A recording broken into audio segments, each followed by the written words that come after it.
It happened the night I stayed over at my friend Bonnie's house. A night that still plays in my head like a loop I can't escape.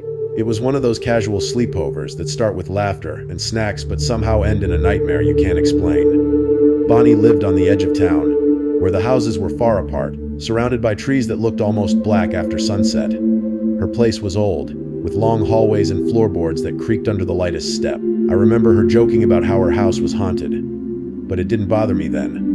We stayed up watching movies until around midnight, and the only light left was from the TV flickering across the walls. Eventually, I got tired and fell asleep on the couch.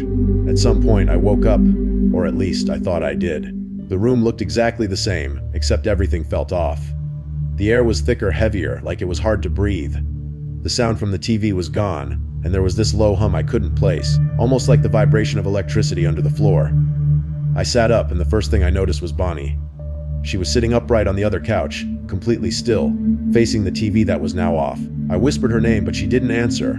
Her eyes were open, fixed on the black screen, reflecting nothing. I felt my throat go dry. I called her name again, louder this time. Nothing. I remember reaching for my phone to turn on the flashlight, but when I looked down, my phone wasn't there.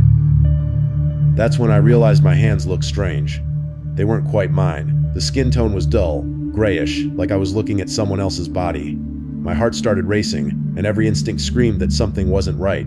I stood up slowly, and the floor creaked louder than it ever should have, like the sound was echoing through the whole house.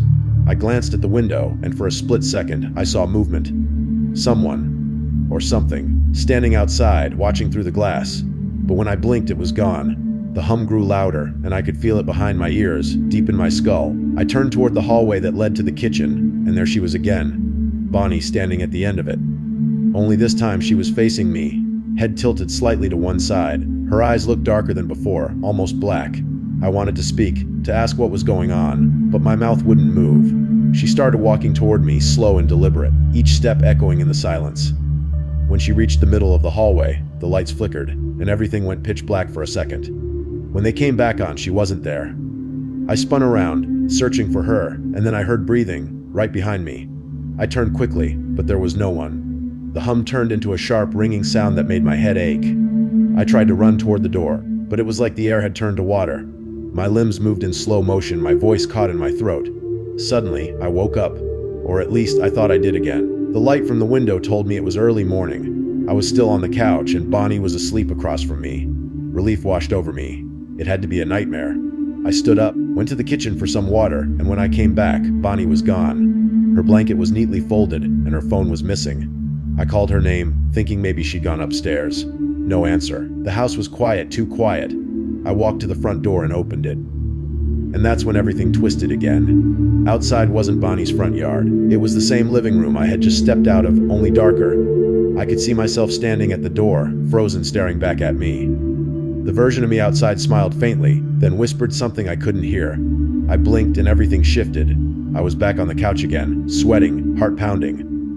The TV was still off, but this time I didn't move. I didn't dare.